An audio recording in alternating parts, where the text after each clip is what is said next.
Have you ever had the situation where like you got your board and you were so pissed off and you broke it in some dude's head? Not in the dude's head. I mean, I basically broke the board. You broke the board many times. Just because I was breaking the board. Just because I was frustrated. This is a video that we released. Okay, so let me record the screen. So it starts recording the screen. This amnesia from day one. Okay, yeah, let's check is the video that we released on the anniversary 2 years ago. It's a retrospective video, and it captures everything that we've done from the beginning. It's just wow, that's a great just the highlights. This is the highlights for sure. It's just some good skating material, man. Look at this guy. Yeah, man. Skating through life. Yeah, this guy doesn't skate anymore, but he used to be the best one. No, this is the spot. This is the main plaza. Oh wow. So wait, where is this location wise? Where is this? This is Sliven only, or this is Plovdiv. Before that it was Sliven. It's changing every second, man. Oh Jesus. That's Athens. Yeah, what was the worst injury, man? Like you remember? What happened? This is Sliven, man. This is you, man. That was you. That was you. Oh, fuck. I got so excited I started breaking shit. Maybe we should... look at the afro on your head, man. I forgot about that part. Yeah. Was this just as an injury prevention thing, or...? Yeah, for the hair, yeah, man. Then you have some curly hair. No, fuck it. It's okay. Then it's gonna be... Okay. So wait, so... I will pause it once I see it, man. Okay. The trick you wanna show me. Yeah. This is some crazy video, man. Yeah, man. This is like some early 90s Offspring music video. This is one of my favorite guys from the team, man. Everyone is favorite, man, from the team. Shout out to these guys for fucking breaking their balls. That's me, man. That's you? Yeah. Nice. Oh, that's your brother, right? The one to the right. That's my brother on the right. That's me again. Nice. When I was 14. The cool thing about you is you don't grow, right? You're just the same size since you were 13. Yeah, man. Basically the same. I still wear the clothes that's me. Oh, look at you. I still wear the same clothes that I had when I was 14. Wow.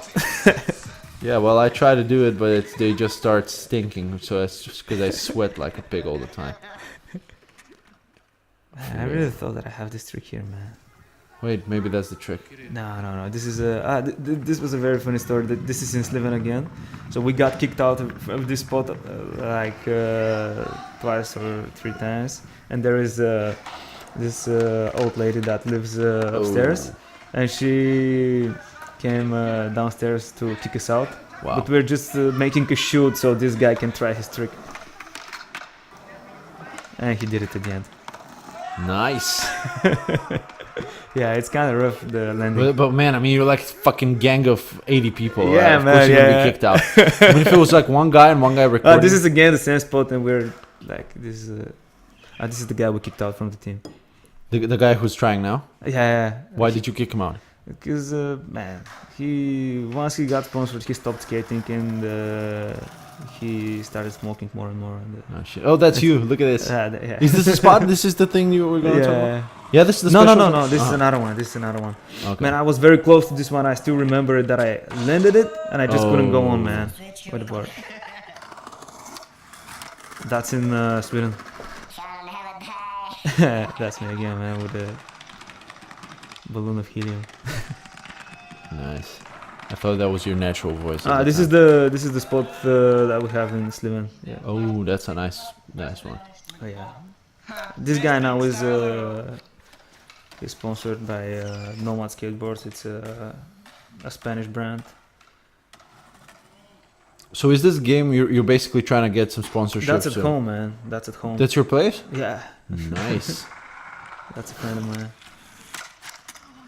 This is the guy who shoots our videos and edits them. Oh, I know the guy. He shot one of my specials, right? Yeah. He was. Is he in Belgium now still, or he went somewhere, right? He was in the Netherlands. The Netherlands. No, right. he went back home. Oh, He's in came back. Okay. In Sofia. That's in Prague, man. Stalin Plaza. That was me. You almost killed this kid. He was okay, man. You're trying to help him from the back too enthusiastically. Why did you stop it at this point? I didn't stop. Oh, man. just fate. Yeah. Okay. No, it's definitely a great thing. That's one of the best spots, man. In And Europe. Prague in this place. Yeah. And ironically, we just walked past the Malta skate park. You maybe didn't have a chance to look at it, but when it's the skate park when we here. go skating in other countries, we are looking for the skate spots, not the. Yeah, I skate noticed this. We parks. were walking down the street, and you were like basically looking at different spots and thinking, It's "Can a I thing skate?" that here?" you get from the years of skating. Yeah. Okay, so I couldn't find the. no, it's all right. but So I'm sure it's somewhere in the video. let's talk about worst injuries. What was your worst injury? Ah, you man, the remember? first one was when I was, I think I was 12, and I think I broke a little bone in my ankle. I mean, not the ankle, but my left foot. Hmm. But I was young and I recovered very quickly. Yeah. It was like a month and I could skate again. Right. And then, like, when I was 17, I had a surgery on my left knee. This one was tough because I had to wait for like 7-8 months. Mm. I was very depressed at this time. And maybe 4 months ago, we were in Athens on a tour. It was the final shooting for the new video that we released. Where can we watch these videos? Are they on Vimeo? Yeah, they're or in Vimeo in this, if in you this look, channel. if you look for what? Amnesia Skate Shop. Yeah, there are all the videos. Okay. So- Amnesia Skate Shop on Vimeo. Yeah, and the last video that we released was Train More. So we were filming for this video in Athens in the end of November. And there was this very cool spot, man, in the center of Athens. Mm. And I really wanted to film a trick there. And I was kind of close. But in one of the tries, I just sucked, man. Mm. I landed on the board. The board was vertical and I landed on my groin, man. Shit. Yeah. And So that's why this lady that you told me had to fix your tailbone. yeah, man. Yeah. Because you got this experience. You went to some doctor. I don't even know. What was the term for her? What's the word? Osteopath. She's an osteopath. I don't even know what the fuck that means. So he says she went for like his tail and just found the spot right around his Yeah. ass and Yeah. twisted it up and says your tailbone was like twisted for some Yeah, reason. yeah, it was. But And then what? And then she tells you like, now I'm gonna do shit for you, and then you're gonna you're gonna spit some shit out of your throat, Yeah, and you she's- start spitting this shit. Yeah, man. It's like, what the She fuck? She was It's magic, man. It's a magic trick. Oh, An osteopath. You gotta Google this. Let me Google that actually. Yeah, Google let me it. see. Google let me it, see what the man. fuck that is. I didn't know what it means, but I had no idea that there's such a thing. I just know now from my experience. But Osteopath. I don't know the scientific term. A system of what? Osteopath. A system of complementary medicine involving the treatment of medical disorders through the manipulation and massage of the skeleton and musculature. So she's manipulating your fucking skeleton, man. Yeah, she did. It's skeleton manipulation. Osteopaths do fucking skeleton manipulation. Yeah, man. Some of the scariest shit I've ever heard. Yeah. I'm scared for my life. Anyway, how do you get from skateboarding to martial arts?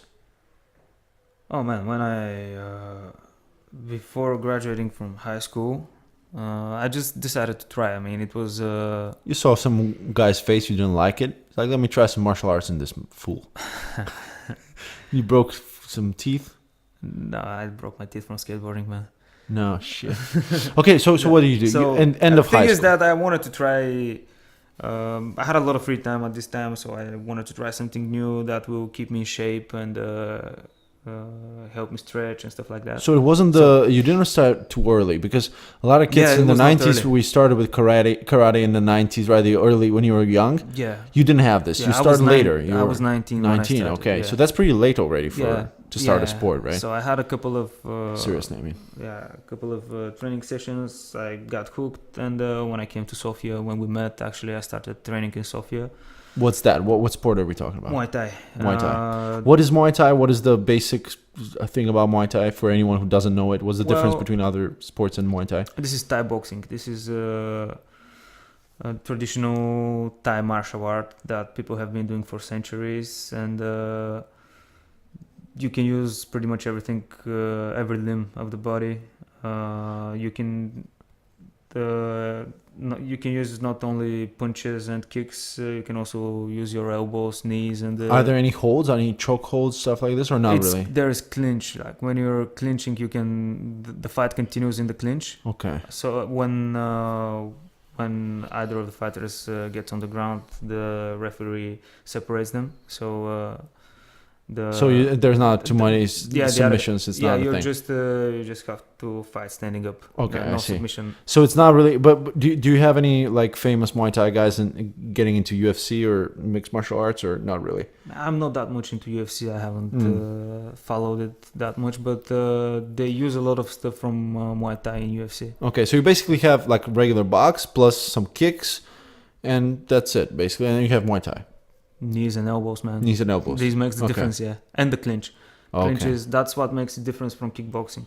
That's what makes it different. Right. Kickboxing is like you have this distance. In Muay Thai, you close the distance. Yeah, you close the distance, and you can still use knees in the clinch, use elbows. You can still punch in the clinch if you have the space. And you can take down the guy. I mean, but that's when the fight stops, and the other guy has to get up. So what was your personal style? Like, what over time? How did you develop as a fighter? What was your strength and what was your weakness? Well, my strength. Because you're sort of a short guy. My strength was the close distance, and pretty much everyone was taller than me.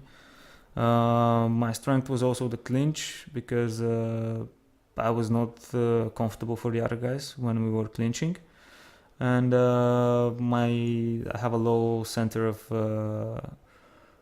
weight. Yeah, and that's what actually makes it more difficult for the others. My style was not complex. I mean, I had 2 or 3 things that I used every time, but the thing was that no one was used to them. From the bigger guys, and I was it was me, my brother, and a friend of mine that we were fighting in the same category. But when we go to contests, it was we were not fighting against each other. And is there a big tradition in Bulgaria for Muay Thai, or is it not? I mean, comparatively to other. I think it started like arts. 5 years before I started. That was, I think, in 2005. Because we have traditionally in Bulgaria a lot of good wrestlers, like really world champs. Yes, we have also in judo we have good fighters. And actually, I just found out about a Bulgarian guy that fights for Belgium. With judo? Yeah, I think he's heavyweight, and he's like a world champion. Wow. So how did you pick Muay Thai in particular? What was your story with it? Because it's very intense. It's Did you know dynamic. Someone doing it? Or what was the first thing? It's like, oh, I'm going to do this now. It just looked cool to me, man. And it's the same people, like my brother and the guy who has the skate shop. We were pretty much living together in Sofia, so we got hooked on this together. I mean, it was something that it looks attractive. I mean, it's very dynamic, and at the same time, it helped me with skateboarding. Really? It keeps you in shape. Like you're faster, you're stretching. The reflexes and stuff like that. Yeah. Well, the thing is, like, this is my thing. I really admire people who are in martial arts, and this is the only thing maybe that I've never tried. But that's because my character is so much, like, I've never been in a fight. You know, I'm a big guy, but I've never had this, because every time someone wanted to start a fight or something, my thing was to disarm any argument with humor. So it never escalated to any situation like this.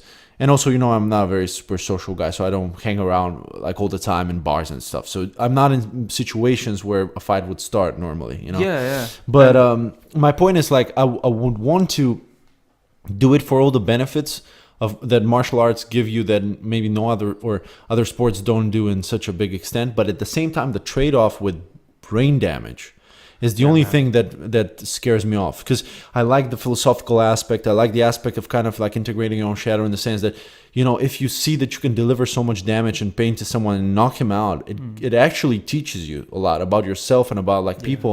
A lot of fighters, actually, in my experience, are people who are not very aggressive. Like they're, because they know they can hurt you, they can control themselves. They're not as explosive as maybe other people are. I mean, not in general. A lot of people go into fighting because they have issues and they want to channel this energy there. But still, to pay the price of potential brain damage and all these terrible injuries that you can get in fighting, getting blind, or I don't know, all kinds of shit. For that, I wouldn't be willing to do this. Have you had any experience, or did you know anyone who was like really hurt bad? Man, if you do it for a long time, you're gonna get hurt in the long term, because no matter how good you are, you're still gonna receive a lot of punches. Right. Even if your hands are always up. Did you ever feel like this? Did you ever feel like headaches? Like, I don't know. From all the when we were studying together, man, it was so hard for me to remember anything. Really? Yeah, man. Wow. That's why I stopped, actually, because I Did knew that you felt like slow a little bit because of that? I was reading and nothing gets in my head, man. No shit. Yeah, and I knew this is wrong, but at the same time, I just. But that improved after you stopped. After a while, you were better. Yeah, it took me some time just to get out of martial arts. Once I got out, I just had this time to recover brain cells, I think. And now, what's the next thing for you? Except this orthogenist. I don't know what the fuck that lady. Osteopath. That reaches into your fucking soul through your spine and adjusts your fucking tail. Man, fucking adjust your tailbone. What the fuck are you talking? When I woke up in the morning and I saw my face in the mirror, she's manipulating your skeleton, dude. I saw another person in the mirror, man. She saw your skeleton. It was manipulated. Yeah. Anyways, so what do you do now? Do you I still keep sports? Yeah, I still keep on skateboarding, but I don't do it very often. We have this indoors place in Sliven now with a group of guys that I told you about. We decided to rent a place and put some obstacles in, and every year we organize skate contests. Then we train there, like we skate there, and also we made it something like a gym. I started riding a bike, cross country. Nice. 2 years ago with my brother, we did this we crossed the Balkan Ridge in the Bulgarian part of it. Yeah. Called Emine. So that's a great ride. So you basically went from one peak so basically from Kom to Emine, those are two peaks on the Balkan Ridge. Well, Emine is the cape that. Okay, so it's the sea. That's the end point of your kind of cross country. How many kilometers is this? Well, usually it's around 600, but we got lost. So wow. The tracker said that we did it for. It showed 674. So how long did it take you? 674 kilometers. Almost 9 days. But we could have done it faster if we didn't get lost. I realized we got lost a couple of months ago when I went back to one of the places. So you haven't done the most optimal route. Yeah. Okay. We had this GPS tracker, but at some point I think it lost signal. So that's how we got lost there. It's intense stuff. Yeah, this was maybe one of the biggest challenges I had physically after Muay Thai. I mean, in Muay Thai we had this contest, the European contest that we went to with the whole team, and I had to lose like 6 kilos in 2 weeks, and I was training twice a day. And you were in shape already, so it's not like you don't have much to lose anyway. Yeah, but you're getting beaten the shit out of you every day. And then you have to lose weight on top of that. Yeah. And at the end, you're just fighting to get to the contest, man. When you get to the contest, you start the fight. That's the real fight, yeah. Wow, yeah. So this is mentally and physically. How did you perform on this contest? I'm satisfied with my performance. It was something like a 50-50 game, but the other guy was... I think he fought better than me. He won. Yeah, he won? Yeah, but the coach said that... It was very intense. It was almost a draw, something like that. Have you ever gotten knocked out? No, not No? knocked out. Knocked down, yeah, but knocked out. Never completely lights out. Yeah. Only once I got. We have this guy who was a world champion. He was, I think, 2-3 kilos heavier than me, but he has been training since he was 4 years old. Mm. And this guy is like much taller than me Mm. and much faster. And one day I was studying for exams in Sofia, and I just went to train twice a week, something like that. Usually I went every day, 6 days a week. Mm. And it was a period when I was studying for exams, and I was kind of out of shape. And this guy just did a high kick. Well, my hand was up, Yeah. my hands were Didn't up. help. Didn't help, man. It was so strong. But Fuck. I just fell on the ground. I got up, and man, I was seeing the stars. Shit. Have you knocked out people? Yeah, Yeah. But in the ring or outside? yeah, in the ring. I've never fought outside, man. Never. No. Really, you never had a Yeah, situation. only in kindergarten. Really? Yeah. Okay. That doesn't count. Yeah. So that's not. And you're not really. You don't seem like an aggressive person in any way. Do you feel that this is because of the fighting, or were you always like relaxed and I was like that and before that, man. Yeah. But when I started training, I got even more relaxed outside. Yeah. Because it gives you confidence, and you just don't want to, knowing what can happen. Yeah. You just don't want to get into fights. Right. That's interesting, because that's sometimes that's what I'm saying. It's like you're much more dangerous if you've never experienced your own potential. Yeah. Then you can hurt others and yourself without even knowing. Like something triggers you, like you explode and you go nuts. But if you have experience, you know how you react in pressure. You know how you reacted on this competition when you were tired and beaten up and lost so much weight. And so you know how you react in the worst of cases. Mm-hmm. So that then if something happens, you're always in control in a way, Yeah. So you and me, we met in university. Yeah. What do you remember? Like, what was your first impression of me? Man, I remember the day that we met. It was me, Philip, Sami, and you, the Yeah. four of us. I knew Philip before that, and you and Sami were the first guys that I met. Yeah. And actually, it was not a coincidence, because I think we were, the three of you were different than the others, because like you, I don't know, man. All four of us, these four people you're describing, are completely different. Like people, everyone is in Yeah. their own bubble. I think more like individualists, people outside Yeah. of some kind of outsiders, Right. Yeah, and I think it's still like that, Yeah, maybe. Yeah, in some way. I think Probably. that's what. So you're basically saying you don't remember shit because I was with three other guys and you mixed. You don't No. remember which I one remember was. it, man. I remember it. You're like, I remember I met you the first time. It was a couple other guys and everyone was different. No, there was actually the thing that the point that I'm trying to make Yeah. is that the four of us were different than the others in this way, that we were some kind of outsiders. I would Right. say. Yeah. So that's the common thing between us, Right. and it was no coincidence that it was the Yeah, and these four especially at guys. this time, man, I was like really, really not confident. So the reason I'm asking is because I was such a different person than who I am now, and I've Yeah. changed. And a lot of people don't. A lot of people evolve earlier on. I was kind of late blooming in that sense that I changed much more later on than I was like when I was 19, Yeah, 20. but still we have a lot of common things. Yeah, and the thing was like at that point I was kind of avoiding people more than I do now. Like because I wasn't confident, I kind of assumed that people wouldn't like me, and I was kind of always Yeah, but staying ever outside since- to ever kind of since you protective have- mechanism. Yeah, ever since you have been working on this, man. You. Oh, yeah, I back fixed it then, back then you greatly, knew yeah. that's. I wasn't Yeah. comfortable with the state of things. Exactly, and you But a were lot of working people on it. are, and this is something sad because there's a lot of people that and people that I know too who are, they're not happy, but they're kind of trying to avoid it. They're trying to like not think about it, Mhm.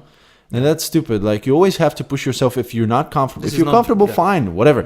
I mean, if you think I don't know, you're playing games all day and smoking weed and just chilling, but you're fine and no one gets hurt and you're fine, then fine, great. But if you're doing this and you're not happy, then fucking do something about it. Yeah. You know, I'm never comfortable when I'm not happy, and I'm always not happy in a sense. I always want more and more and more, and that's normal. That's you what don't drives people, man. I mean, you don't ever get to get more, but you always want more at least. So that's in order to progress, that's nature. You should get out of your comfort zone. But that's nature. That's always what it is. Like it's competition between other species. It's competition between individuals of the same species. It's like you always compete for resources. You always have to have that drive. If you lose the drive, you kind of we're in this new situation, relatively speaking, evolutionary, where even if you don't have that drive, you kind of survive because you have social services. You have, I don't know, I mean, people get, you have your family to support you. You have the community, you have the country, you have laws that are passed to protect people that are like, without jobs or in the street or this and that. So there's natural selection thing is kind of greatly influenced by that. There's no longer like the weaklings are going to die off. No, now they're going to be fine. They're going to be a little, maybe not as fat as someone else, but they're going to be okay, And I don't know. Yeah, that's what civilization does, man. Yeah, but at the same time, you have to still fight for that to ignite the fire and to have that motivation to get outside of your comfort zone. What you said. Yeah, some people are more satisfied with. Some people are okay staying in their comfort zone, feeling okay, doing the same thing every day. Others are not, and they're working. Yeah. So okay. So we were in the university, and then at some point you went to study to Sweden. Yeah. For Erasmus, and then you stayed there and you finished your education. You actually finished your bachelor's in Sweden, right? Yeah. So what was that? Which university was that? It was the University of Jönköping. Well, man, I really wanted to get out of Sofia at this point. Yeah. Because I knew I want to get out of martial arts, but having this circle of friends didn't help me do it. So I just decided that I need to run away somewhere. Okay. I love my friends, but at the same time, I knew that this is not what I want to do. Yeah. And at the same time, I was not satisfied with the education in Sofia. I mean, I didn't feel in the right place. Mm-hmm. But I have already invested 2 years in education. So I was like, okay, let's give this Erasmus thing a shot. Mm-hmm. And I went there, I liked it. I met a lot of interesting people there. I liked the education system there. Yeah. Everything was hands-on experience. I mean, we had a lot of group projects and you studied business. Yeah, and we actually had some real contact with real companies there. Okay. This was interesting for me. So I saw that there is an opportunity to transfer all the credits that I had from the university in Sofia. I transferred them and I stayed one more semester to just graduate there. Yeah. And I graduated and went back to Bulgaria. Nice. And so what did that experience teach you staying in? It was over a year. Yeah, year and a half. So what did you learn about, I don't know, yourself from that environment, from Sweden? How did that change you? And didn't you feel like, okay, it's a year and a half, maybe I should stay? Or were you like, no, it's time to go back? Yeah, maybe. What made you not stay? Well, the climate. And actually, I didn't feel like this place can be my home ever. I like the people that I met there, but they were all Erasmus students like me. Okay. And I still keep in touch and with them, and they come to visit me in Bulgaria. I visit them in their countries, and I made a lot of good relationships, and I'm very close with some of the people. Yeah, and this was the most useful thing that I got there. Yeah. That's cool. I wish I would stay. I only stayed for one semester in London, but it would have been nice to stay actually longer. I always had this thing that, perhaps because my mom was Polish and my dad was Bulgarian, and I was closer with my mom. Mm-hmm. So when she raised me, she kind of instilled this feeling that she really missed Poland. And really, when she came here, she didn't know anyone. She didn't have any friends. She was, at the beginning, we were living in this village, outside of Lukatern where my grandparents were living. So there were only old people, and there was really no one for her to be friends with. She left her job, she left her friends and everything to come here to Bulgaria. So in a sense, she was kind of missing home. and she was with me all day, so she kind of instilled that feeling of nostalgia in me. And I was already missing a country that I didn't even know really, because I would see it in the summer for vacations. I would visit my grandparents, my cousins, but I always saw this kind of pretty version of it because everyone was nice to me and giving me gifts and everything. But that wasn't even the real version of the country, right? I didn't give the 100% experience. But from that, my mom's feelings kind of instilled in me. I always felt like I didn't belong in Bulgaria. I always felt like, oh, I'm missing some other place. And eventually, when I grew up, I realized it's not even Poland per se. It's in general some other place. You know, I didn't feel like I had roots in any one particular place. Yeah. So now I'm here. Maybe later I'm going to be somewhere else. But yeah, this experience really helps you, and you should try to move at least once in your life to live somewhere else, because it really teaches you a lot about yourself, but also teaches you tolerance, teaches you how to deal with problems, teaches you how to live with other people, it kind of destroys certain things in you, like if you have any sort of stereotypes about other people, misconceptions, some ignorance. It kills ignorance in a sense, you know, when you travel. Yeah. Right? I don't know if you agree, but like if you meet other people, if you have some prejudice, it dies off because you get to be with them. It's like you get to experience their point of view, and you get exposed to different cultures, different sexual orientations, different religions, different people, and you're like, oh, you become more understanding, more open to people. Now I'm thinking about the thing that you said, man, about that you are always missing. You will always feel nostalgic about a place. Yeah. No matter if it's Poland or another place. Right. Have I checked a doctor about this? No. What's the message that you get in your psychedelic experience about this? Yeah. Well, that's a different kind of thing, because you see in those experiences, usually the way that I do them, and I like always do them all the way in, you know, I get like to very deep states, to very kind of primordial kind of collective unconscious places where concepts such as like, you know, this is my place versus this is your place, they don't even exist. Because it's even in a deeper level where like I'm home no matter where I am, because I'm home with my own mind and my own soul. Space has another meaning. Space has another meaning, and time and space is, you know, you don't know where you are in this experience. You forget where you are, who you are. So that concept of mine, like I, you know, own something, you know, because if you think about it from this perspective, so maybe because the ego, you feel home because you feel like this is where all my memories are, this is where all my friends are, like this seems familiar. I know sense of belonging. Yeah. But that sense of belonging is kind of becomes later on, like if you look at the complexity of organisms, it appears at a later stage. Like some animals don't exhibit territorialism in the same sense, like they don't own things. For example, they have a territory, but they don't own objects within this territory. This happens later on, and like on the most primitive level, there's no concepts of ownership.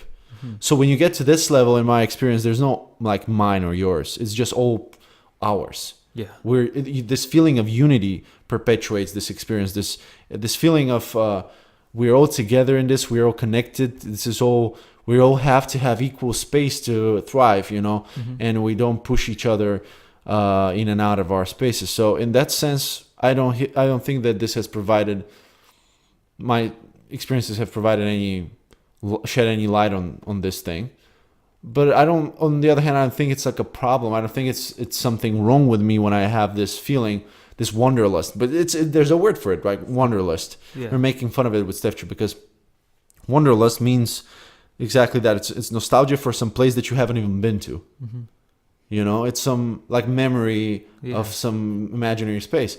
In my experiences, for example, many times I've seen locations in my own dreams, places that I've dreamed of many years ago when I was a kid. They're made up places that don't even exist. You know, some towns, some beaches, mountains, you know, whole cities, you know, of places that they don't exist, but you remember them and they're yours. Yeah. And those you really own, because that's your mind producing them when you're in some level of sleep. So yeah, it's funny in those cases. You don't get to worry about shit like this, like, oh, will I get a promotion tomorrow? You don't worry about shit like this when you're in this state. And ego This is another part of ego, right? Ownership. Yeah. So when you go through ego death, there's none of that. Like, what's mine, what's yours, where I belong. No, fuck this. You don't Yeah, exist anymore. You don't belong anywhere. When you turn off the ego, there is no belonging, I Yeah. guess. Yeah. And have you had any kind of profound experiences like this related to martial arts, though? Has martial arts taught you something like this philosophically about life, changed your perspective on life, on death, on on humans, or how you interact with other people? Yeah, definitely. Well, every training session we had, it was so exhausting. Like, it was, each session that we had was 2 hours, and it was very intense.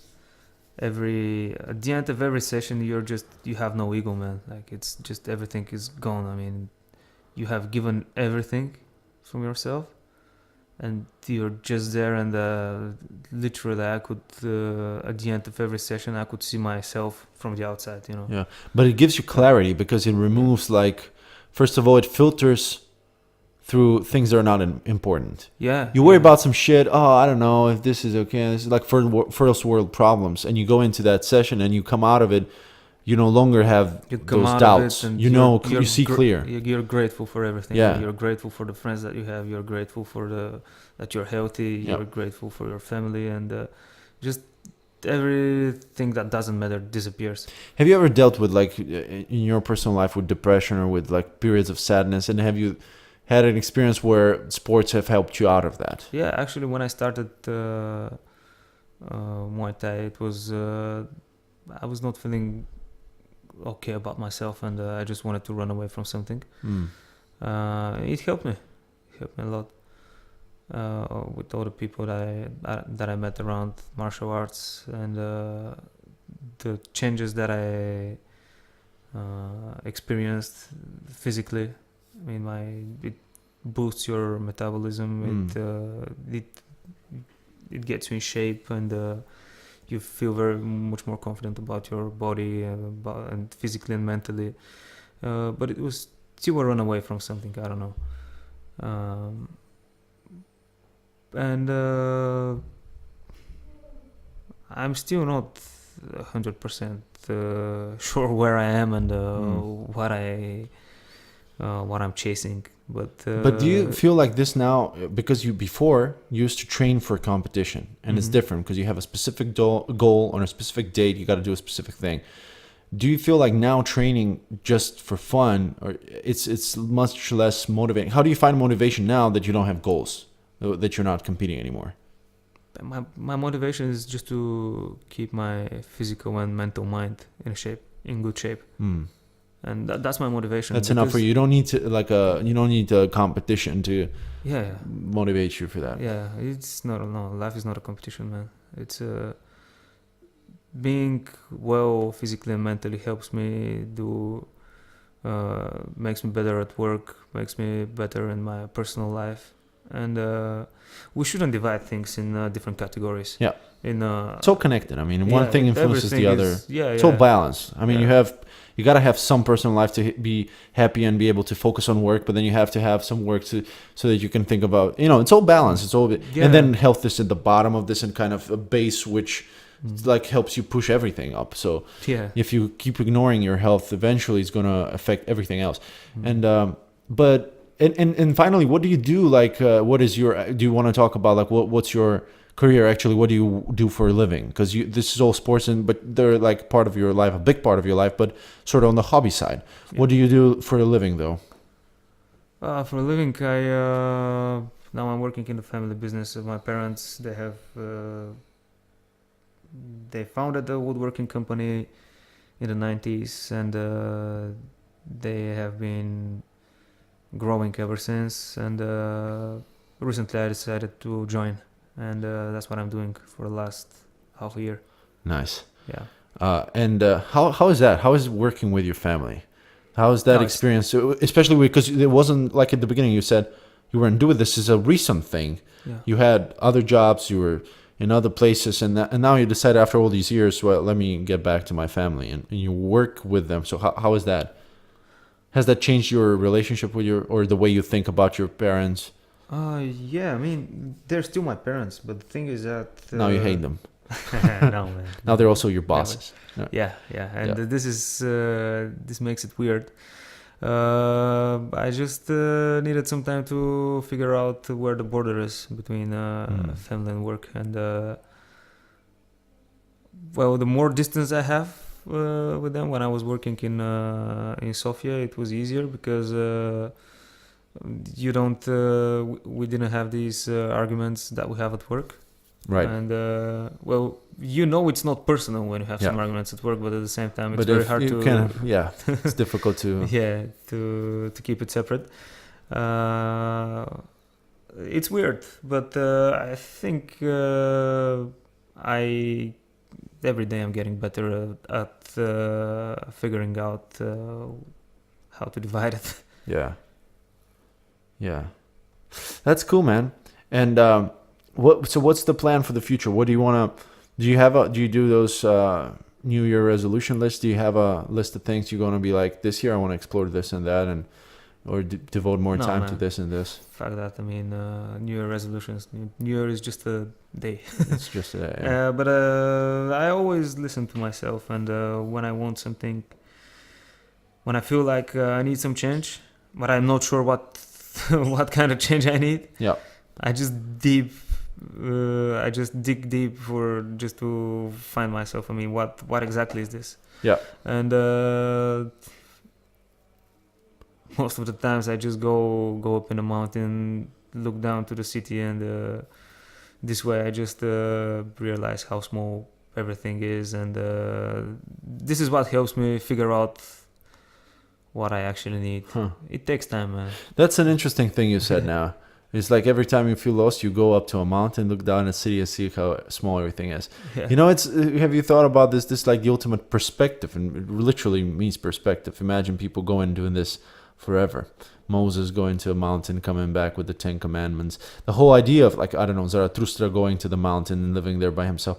This idea of a man distracting himself from society, voluntarily going on this voyage by himself to a mountain, to be alone with himself and his own thoughts, in a cave, just with himself, confront his fears, see the shadows in the cave, and then come out and be stronger. You know, but people are afraid of this now. You know, you live in this life, and it's just a constant, like it's speeded up. It's like this.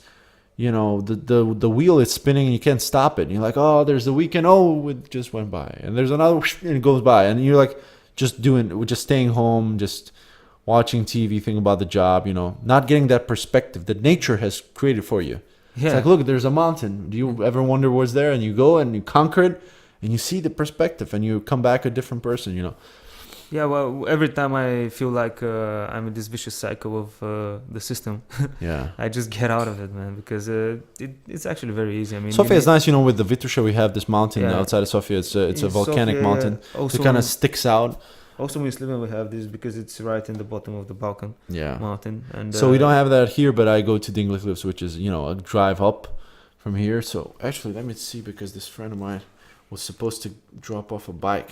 We're doing the same thing with Mitko that we did with Stefcha. So I have this friend of mine. Oh shit, I have a missed call.